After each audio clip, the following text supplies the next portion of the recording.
सबको जय मसीह की। हम बहुत बार भूल करते हैं और ये नहीं समझ पाते हैं कि प्रार्थना के द्वारा हम स्वर्गदूतों की सहायता को प्राप्त कर सकते हैं। प्रभु यीशु मसीह जब गत्सेमनी बाग में प्रार्थना कर रहे थे तो इस बात को आप जानते हैं अच्छी तरह से कि वहाँ पर किस प्रकार से व्याकुल होकर वो प्रार्थना कर रहे थे। और उनके विषय में लिखा है कि वो उनके आँखों से जो आंसू निकल रहे थे वो खून की लहू की बूंदों में टपक रहे थे।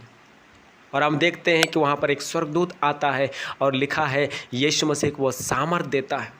जब उसे सामर्थ देता है तो उसके बाद जितने भी प्रॉब्लम, जितने भी परीक्षा उनके जीवन में आने वाली थी, जिसे वो जानता था किस प्रकार उसे क्रूस पर मार दिया जाएगा, उन सारे समस्याओं में भी, उन सारी परीक्षाओं में भी यीशु मसीह शांत रहे, क्योंकि परमेश्वर ने स्वर्गदूतों के द्वारा उनको सामर्थ दिया था।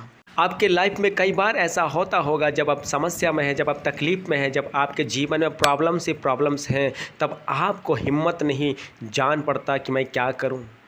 उस वक्त हमें ये करने की आवश्यकता है कि हम प्रार्थना में जाएं, क्योंकि प्रार्थना में जब हम जाते हैं तो यही स्वर्गदूत जो हमारे सेवा टहल करने के लिए होती है, यही हमें सामर्थ्य देते हैं और ऐसी सिचुएशन में भी हम अपने जीवन को शांतिपूर्ण जी सकते हैं। अगर यीशु मसीह ने प्रार्थना नहीं किया होता तो सोच के देखिए वो स्वर्गदूत आकर उसे सामर्थ्य कैसे देता। उन्होंने प्रार्थना किया, तब जाके हम देखते हैं कि स्वर्गदूत ने आकर उन्हें सामर्थ्य दिया। पतरस जेल में था, विश्वासी प्रार्थना कर रहे थे और विश्वासियों की प्रार्थना के द्वारा से हम देखते हैं स्वर्गदूत आकर पतरस को जेल से निकालता है। गडरे बैठे हुए थे और स्वर्गदूत आकर उन्हें संदेश दे जाता है कि यीशु मसीह जो है पैदा हुआ है। जब यीशु मसीह जी उठा तो स्वर्गदूत ही आकर चेलों को बताते हैं कि तुम जो है जीवितों को मरे हुए में क्यों ढूंढते हो, वो जी उठा है। कुरनेलियुस के घर में भी स्वर्गदूत जाकर ये बताते हैं कि तुम्हारा दान और तुम्हारा प्रार्थना परमेश्वर ने स्वीकार किया है।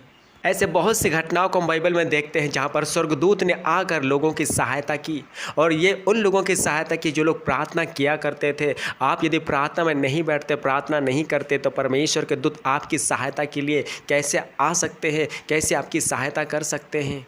वे इसलिए बताते हैं कि एक जगह पर दंगा हो गया था और लोग बहुत भीड़ इकट्ठे हो गए थे और वहाँ पर चिल्ला रहे थे। वैसली के विरुद्ध लोग चिल्ला रहे थे, लेकिन फिर भी ये निर्भय के साथ वो आगे बढ़ता चला गया और उसी भीड़ में से वो निकल गया, लेकिन किसी ने भी उसे हाथ नहीं लगाया, क्योंकि उस वक्त ये महसूस किया कि उसके चारों ओर स्वर्गदूतों का पहरा था जो उनकी रक्षा कर रहे थे।